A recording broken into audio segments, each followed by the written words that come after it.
Okey geng. Betul-betul dekat sawah padi ni.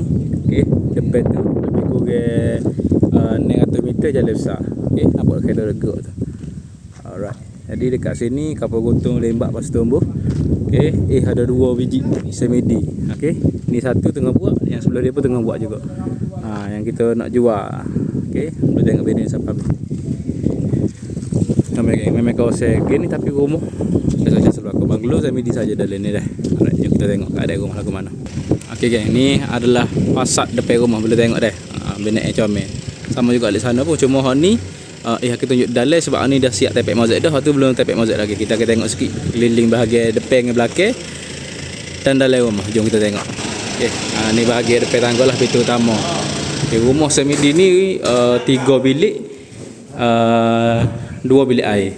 Okey. 1 bilik air dekat luar, 1 bilik air dekat dalam. Okey, boleh tengok dah ni bahagian ruang depan.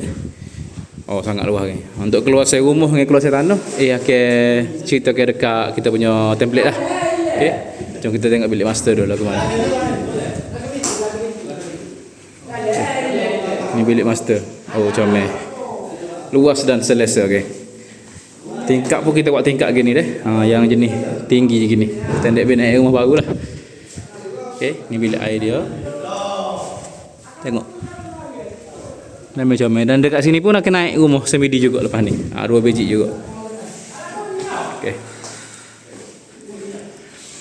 Bahagian dapur pula. Dapur pun luas.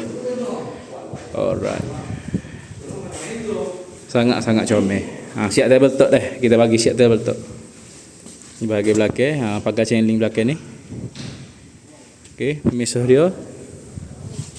Dekat tepi tu kita keluar bata lah.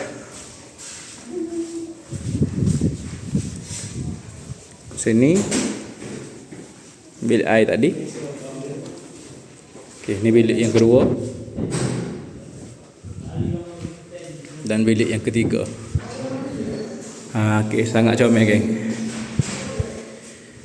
Tak boleh move on lagi sebenarnya. Kita tengok bahagian belakang ni. Dengan sawah padi dengan benda ni. Setakat ni lah. Sebelum ada projek rumah ni dah. Okay, jadi untuk maklumat lanjut boleh tengok template kita, boleh contact agent PropNext kita, and then bagi tahu nak tahu maklumat apa dia dah. Okay. Ni jiran kita, tengok jiran kita. Binaan yang sama. Semedi. Alright. Assalamualaikum.